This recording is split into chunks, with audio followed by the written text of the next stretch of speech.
मसीह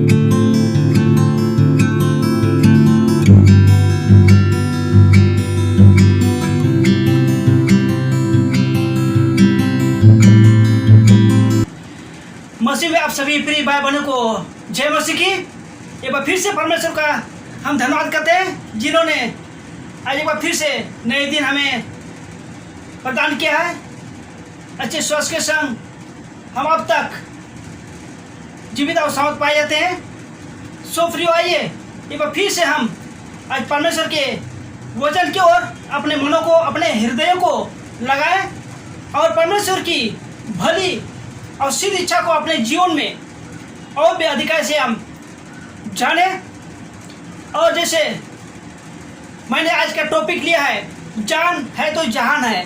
जी हाँ प्रियो, हम सब जानते हैं मनुष्य के जीवन में जीवन बहुत महत्वपूर्ण है। सो आइए इन बातों को, इस चीज को हम आज परमेश्वर के वचन के द्वारा हम जाने कि परमेश्वर के वचन हमें क्या सिखाती है। सो आइए परमेश्वर के पवित्र वचन बाइबल से हम पुराना नियम का पुस्तक उसका निर्गमन 15 अध्याय का 26 पद को हम पढ़ेंगे और इस पद पर हम मनन और ध्यान करेंगे। जी प्रियो, यदि आप आज आप नए हैं इस वीडियो में, सब्सक्राइब नहीं किए हैं या लाइक नहीं किए हैं तो जरूर आप सब्सक्राइब कर लीजिए, लाइक कर दीजिए ताकि अगले वीडियो आप तक सबसे पहले पहुंचे, आपको पहले मिल सके और इस प्रकार से आप परमेश्वर के वचन में दिन प्रतिदिन आगे बढ़ने पाए।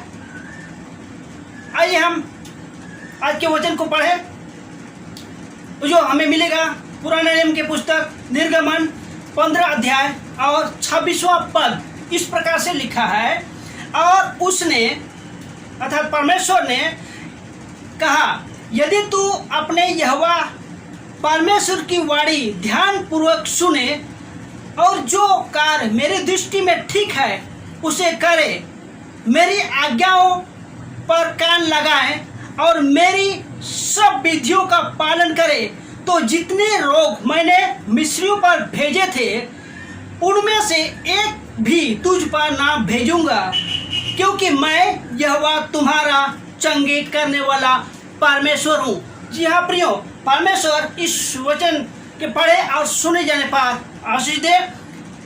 मैं इस पद पर जब मनन कर रहा था, ध्यान कर रहा था, मैंने 3 बातें सीखी जो इस पद के द्वारा मुझे मिला, वो मैं आप तक पहुंचाने की कोशिश किया हूं ताकि आपको भी वो बातें मालूम हो, आप जान पाए।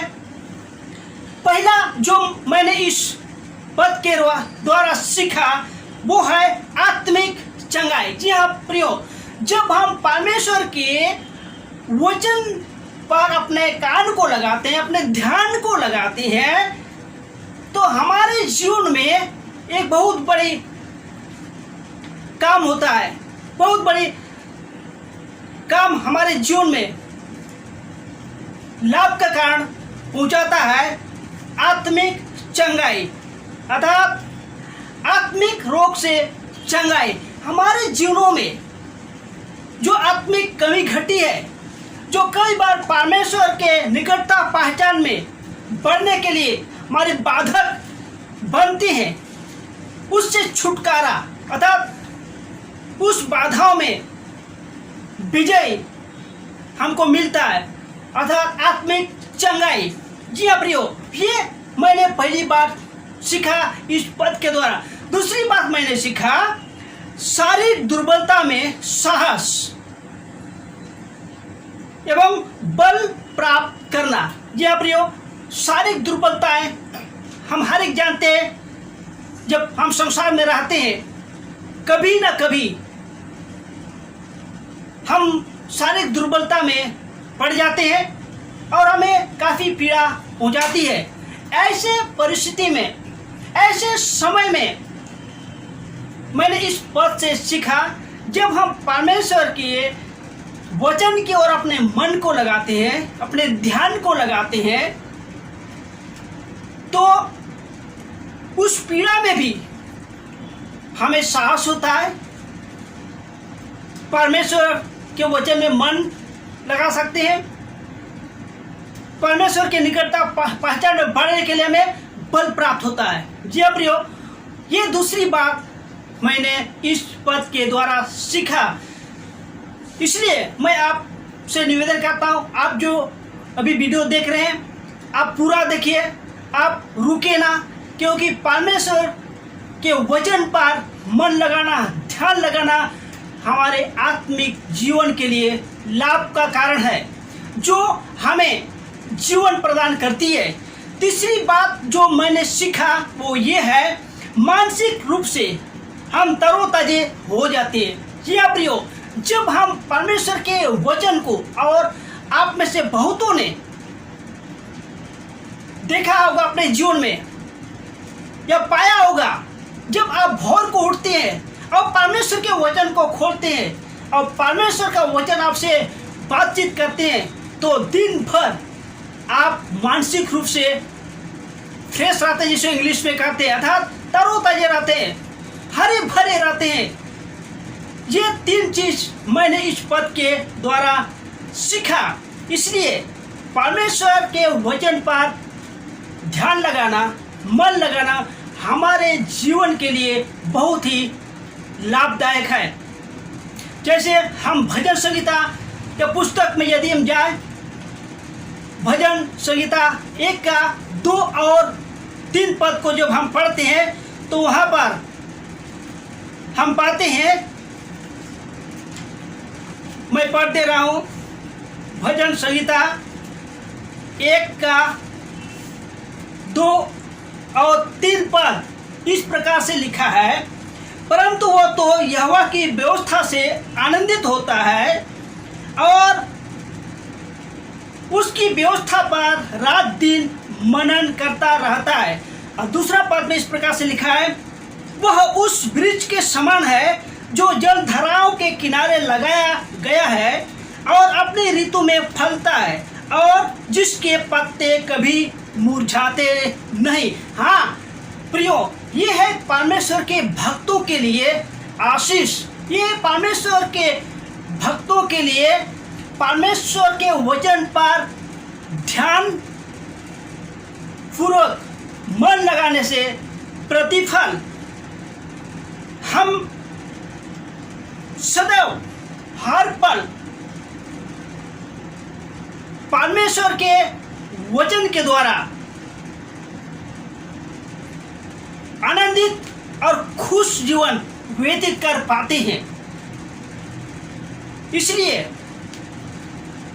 बहुत आवश्यक है कि हम दिन प्रतिदिन परमेश्वर के वचन पर अपने कान को लगाएं, अपने ध्यान को लगाएं और इस प्रकार से परमेश्वर की ओर से हम आशीषों को प्राप्त करें।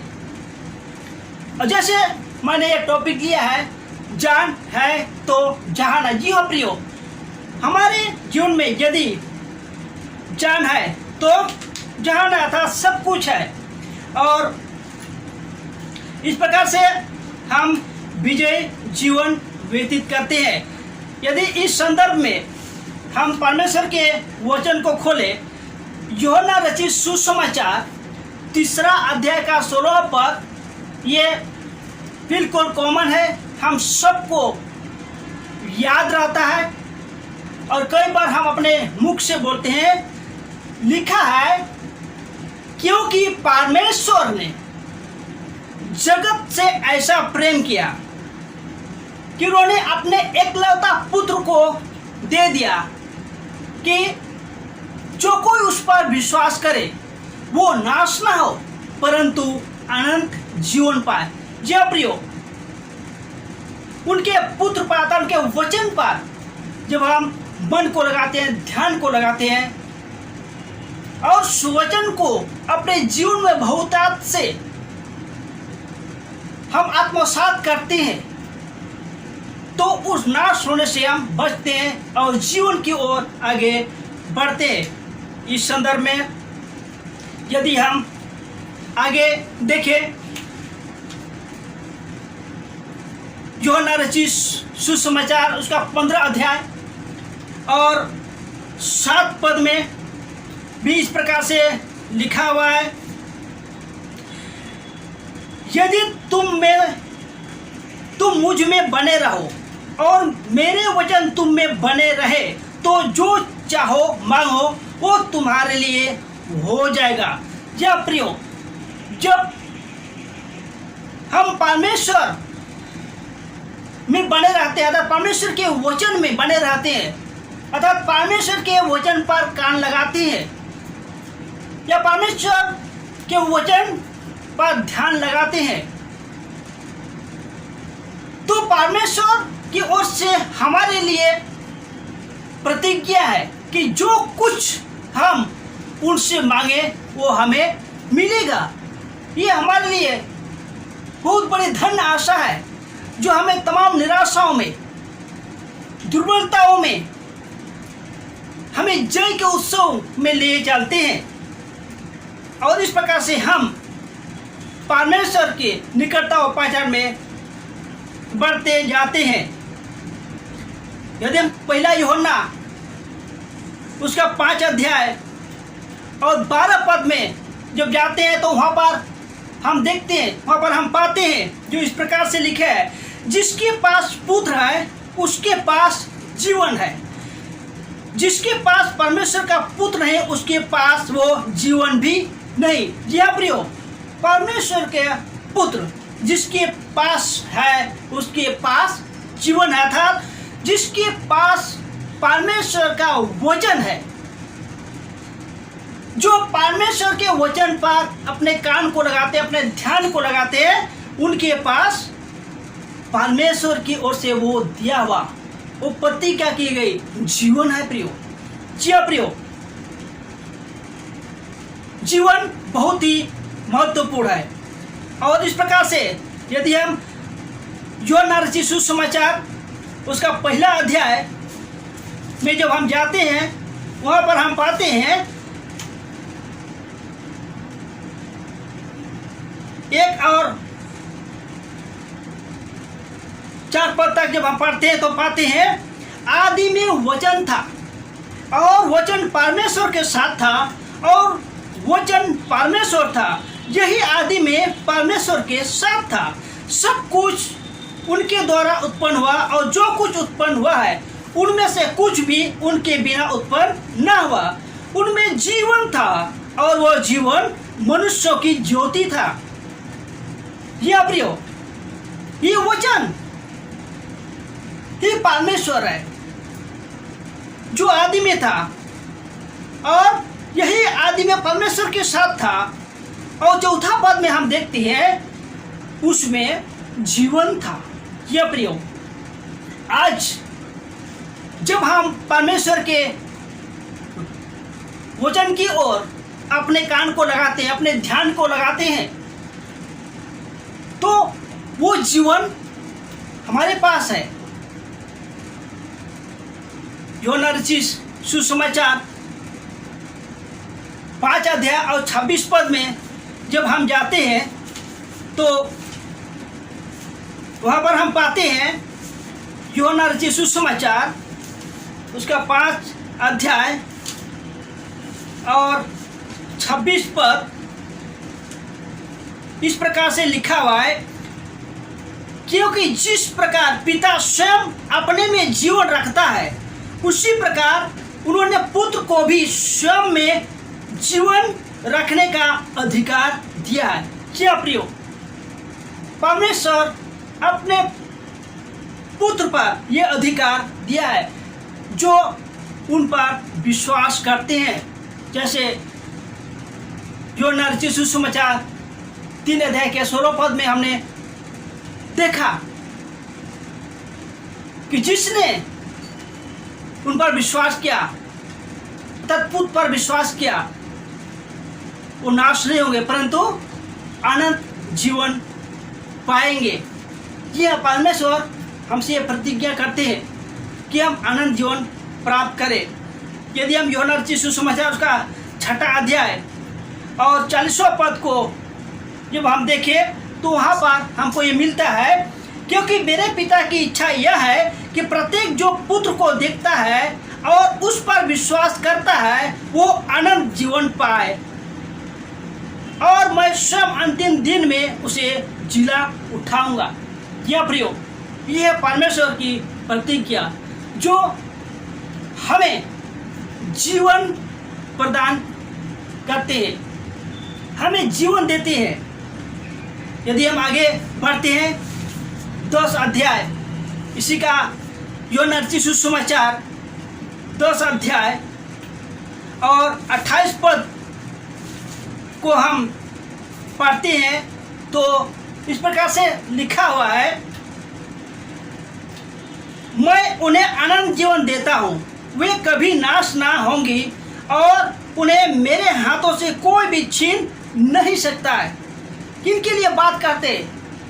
आज मेरे और आपके लिए बात करते हैं। जब हम परमेश्वर के वचन में अपने कान को लगाते हैं, अपने ध्यान को लगाते हैं, और भजन संगीता 1 अध्याय और 1 और 2 में जिस प्रकार से हमने देखा कि वो दिन रात मनन और ध्यान करते हैं, परमेश्वर उनके लिए कहते हैं वे नाश ना होगी। यह प्रियो, अर्थात परमेश्वर हमें जीवन प्रदान करते हैं। आगे हम यदि एक और पद देखें, यूहन्ना रचित सुसमाचार 10 पद, तो इस प्रकार से लिखा है, चोर केवल चोरी करने, मार डालने और नाश करने को आता है, मैं इसलिए आया कि वे जीवन पाए और बहुतायत से पाए। जी हाँ प्रियो, परमेश्वर हमें वो जीवन देना चाहते हैं और बहुतायत का जीवन देना चाहते हैं। आज आवश्यकता है हम अपने बहुमूल्य समय को निकालें, थोड़े ही समय हम परमेश्वर के वचन को खोलें, पढ़ें, उस पर मनो ध्यान करें। परमेश्वर जरूर हमें आशीषित और धन्य करेंगे और हम निरंतर जय प्राप्त करते जाएंगे। परमेश्वर इस वचन के द्वारा आपको, आपके परिवार के एक एक जन को बहुत आज से आशीषित और धन करे। शांति का परमेश्वर आपके और आपके परिवार के एक एक जन के संग निरंतर बने रहे। आमीन। जय मसीह की।